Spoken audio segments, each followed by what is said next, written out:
আসসালামু আলাইকুম রহমতুল্লাহ।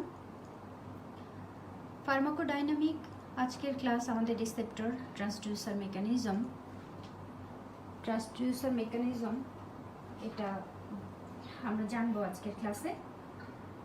তো আগে আমরা আলোচনা করি যে ড্রাগ অ্যাকশন এবং ড্রাগ ইফেক্ট এই দুটো জিনিস একটু আমরা ক্লিয়ার হয়ে নিই। যে ড্রাগের অ্যাকশন বলতে আমরা কি বুঝি, যদিও এই টার্ম দুটো আসলে loosely interchangeable but are not synonymous. The drug action বলতে আমরা কি বুঝি? It's the initial combination of the drug with its receptor resulting in a conformational change in the later in case of agonist। আর যদি antagonist হয়ে থাকে তাহলে আমরা বলছি যে prevention of conformational change through exclusion of the agonist. তাহলে এটা হলো ড্রাগের অ্যাকশন বলতে আমরা যেটা বুঝি। আর ড্রাগের ইফেক্টটা কি? It's the ultimate change in biological function brought about a sequence of drug action through a series of intermediate steps.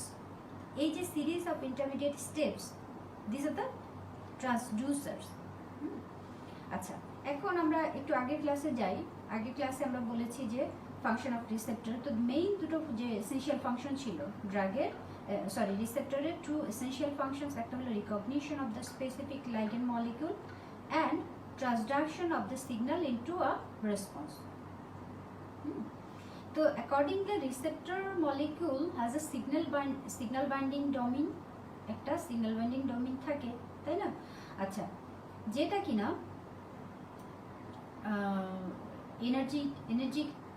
energetically suitable for binding of the specific ligand.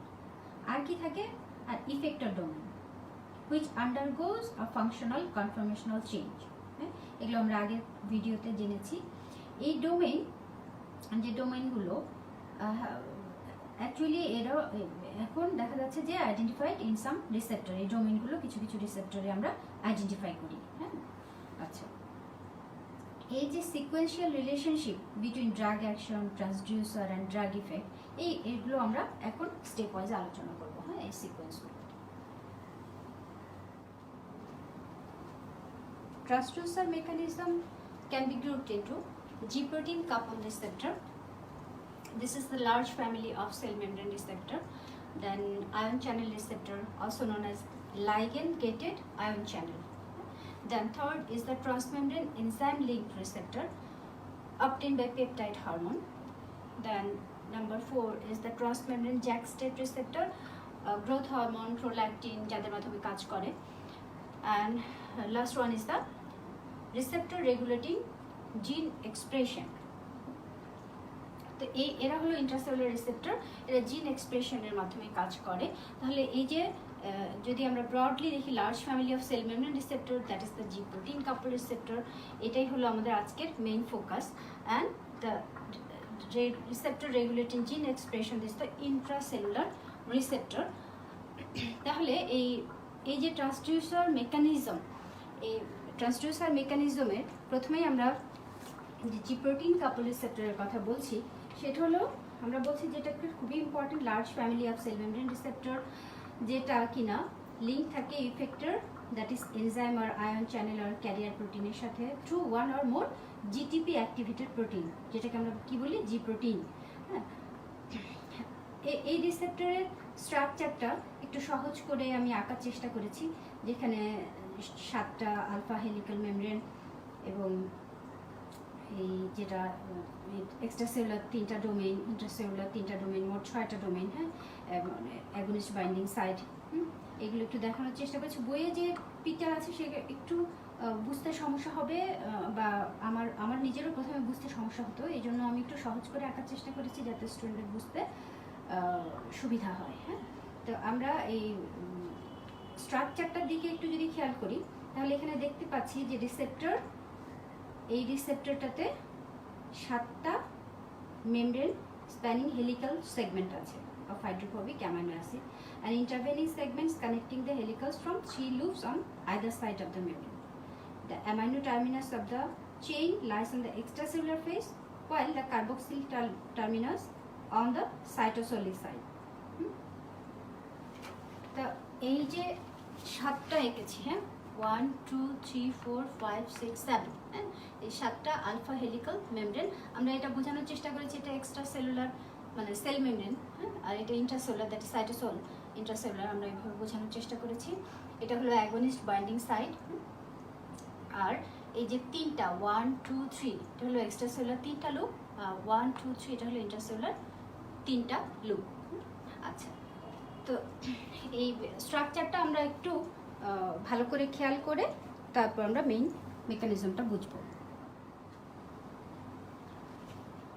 পরীক্ষায় অনেক সময় কোয়েশ্চেন করা হয় যে কয়টা হেলিক্যাল মেমব্রেন আছে, তাহলে 1 2 3 4 5 6 7 alpha helical membrane. হ্যাঁ, তো এই যে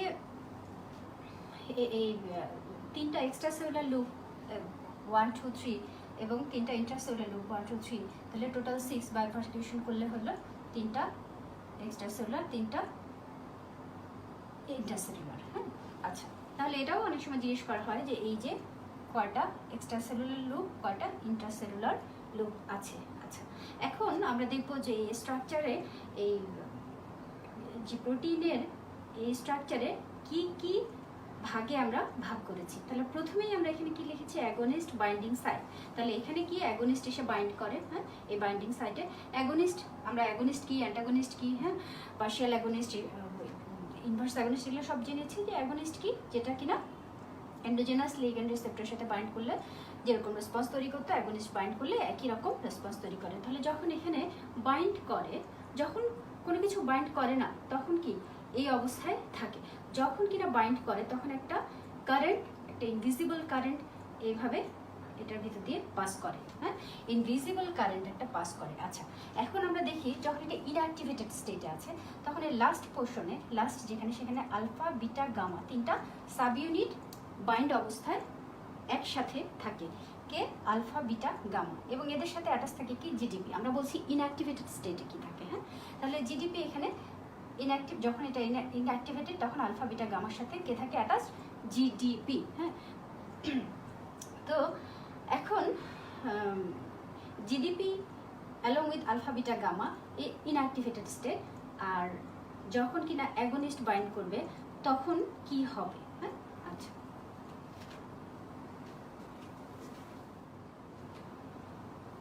যখন এখানে এসে অ্যাগনিস্ট বাইন্ড করে বাইন্ডিং সাইটে তখন কি হয়, তখন একটা ইনভিজিবল কারেন্ট, আমরা বলছি যে এই লুপ দিয়ে খুব দ্রুত চলে আসে এই এন টার্মিনালে, হ্যাঁ, যেখানে কে আছে alpha beta gamma subunit bind অবস্থা আছে, এবং এদের সাথে কে ছিল যখন এটা ইনঅ্যাক্টিভেটেড ছিল, যখন কোনো অ্যাগনিস্ট বাইন্ড করেনি তখন জিডিপি এখানে অ্যাটাচ ছিল। হ্যাঁ, এখন যখন এখানে অ্যাগনিস্ট বাইন্ড করেছে খুব দ্রুত একটা ইনভিজিবল কারেন্ট এখানে চলে এসছে এই টার্মিনালে, এন টার্মিনালে, তখন এই alpha beta gamma subunit যে একত্রে ছিল attached with GDP, alpha subunit তখন কি করবে, এই তার স্ট্রাকচার চেঞ্জ করবে, স্ট্রাকচার চেঞ্জ করে সেটা টুয়ার্ডস দ্য সেকেন্ড মেসেঞ্জার এদিকে মুভ করা শুরু করবে, এবং আরেকটা চেঞ্জ কি হবে যে জিডিপি রিপ্লেস হবে বাই জিটিপি। তাহলে ফার্স্ট স্টেপ যেখানে স্টেপ 1 যেখানে অ্যাগনিস্ট বাইন্ডিং সাইটে অ্যাগনিস্ট বাইন্ড করেছিল, তারপরে দ্রুত একটা ইনভিজিবল কারেন্ট এসে এই টার্মিনালে আলফা বিটা গামা এখানে একটা চেঞ্জ করলো। তারপরে সেকেন্ড স্টেপ কি আমাদের, এই যে আমি জিটিপি লিখেছি, এটা কাকে রিপ্লেস করবে, জিডিপিকে। তাহলে guanosine triphosphate replace the diphosphate, হ্যাঁ, এটা চলে যাবে। আচ্ছা, তাহলে জিডিপি সরে যাবে কোত্থেকে, এখান থেকে। দুটো জিনিস হচ্ছে, একটা হলো আলফা সাব ইউনিট কি করেছে, তার স্ট্রাকচার চেঞ্জ করেছে এবং টুয়ার্ড দ্য সেকেন্ড মেসেঞ্জার সে মুভ করবে, এবং GDP is replaced by GTP. আচ্ছা, তো হ্যাঁ, এখন ফাংশনাল মেজর যেগুলো ফাংশনাল পাথওয়ে আছে জি প্রোটিন কাপল রিসেপ্টরের অনেকগুলো পাথওয়ে, তার মধ্যে অ্যাডেনাল সাইক্লেস পাথওয়ে কথা আমরা বলছি, যেখানে কিনা সেকেন্ড মেসেঞ্জার সাইক্লিক এমপি, আরও আছে ফসফোলাইপেস IP3 DAG যেখানে সেকেন্ড মেসেঞ্জার, তারপরে চ্যানেল রেগুলেশন আছে। হ্যাঁ, তো আমরা প্রথমে বলছি যে জিডিপি, হ্যাঁ, এই অ্যাডেনাল সাইক্লেস যেখানে কিনা সেকেন্ড মেসেঞ্জার সাইক্লিক এমপি, সেই পাথওয়ের কথা। তো মিলি সেকেন্ডের মধ্যে ঘটা এই প্রসেস, এটা আসলে পার্মানেন্ট না। তো এটা কি হবে, যখন অ্যাগনিস্ট বাইন্ড করবে, আমরা যখন দেখলাম একটা ইনভিজিবল কারেন্ট এসে এন্ডে এটা করলো, তো এটা আমরা যদি আগের ভিডিওর কথা আমাদের মনে থাকে তাহলে সেখানে রেট থিওরি, অকুপেশন থিওরি আমরা পড়েছিলাম। যদি কারো মনে না থাকে তাহলে আগের ভিডিওটা একটু দেখতে পারে। তাহলে যখনই আমরা বলছি যেটা পার্মানেন্ট একটা প্রসেস না, এটা হচ্ছে যখন অ্যাগনিস্ট বাইন্ড করলো বাইন্ডিং সাইটে, তখন ইনভিজিবল কারেন্ট এসে এখানে কি হলো, আলফা সাব ইউনিট তার স্ট্রাকচার চেঞ্জ করে টুয়ার্ডস দ্য কি সেকেন্ড মেসেঞ্জার মুভ করলো এবং GTP is replaced by GTP.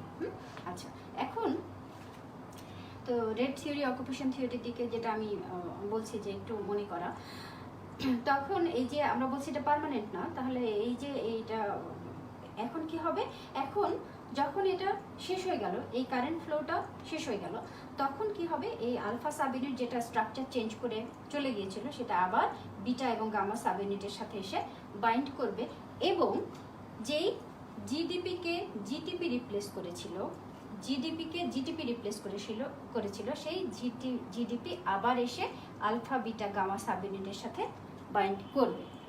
তাহলে এখানে যখন ড্রাগ রিসেপ্টর কমপ্লেক্স, আমরা আগেই বলেছি ড্রাগ রিসেপ্টর কমপ্লেক্স কি, সে আগের ভিডিওতে আছে। তাহলে যখন বাইন্ড করেছে, ইনভিজিবল কারেন্ট এসছে, তখন আলফা বিটা গামা থেকে আলফা সরে গিয়েছে, GDP is replaced by GTP. তারপরে রেট অ্যান্ড অকুপেশন থিওরির মতে, এবং আমরা বলছি যেটা পার্মানেন্ট কিছু না, তখন কি হলো, এই আলফা সাব ইউনিট আবার এসে এদের সাথে কম্বাইন্ড হলো এবং জিডিপি সরে গিয়ে আবার জিডিপি এসে অ্যাটাচ হলো এই এন টার্মিনালে। ঠিক আছে? আচ্ছা,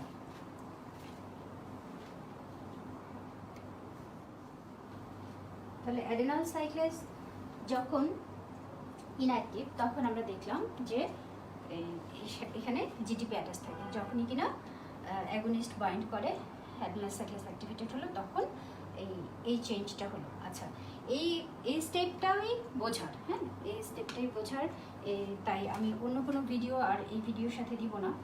তো আমরা এই স্টেপটা বুঝি ভালো করে, ফিগারটা দেখি, জি প্রোটিন কাপল রিসেপ্টরের ট্রান্সডিউসার মেকানিজমে কি বলা আছে। জি প্রোটিন কাপল রিসেপ্টরের যে large family of cell membrane receptor, এটাতে অনেকগুলো কোয়েশ্চেন থাকে।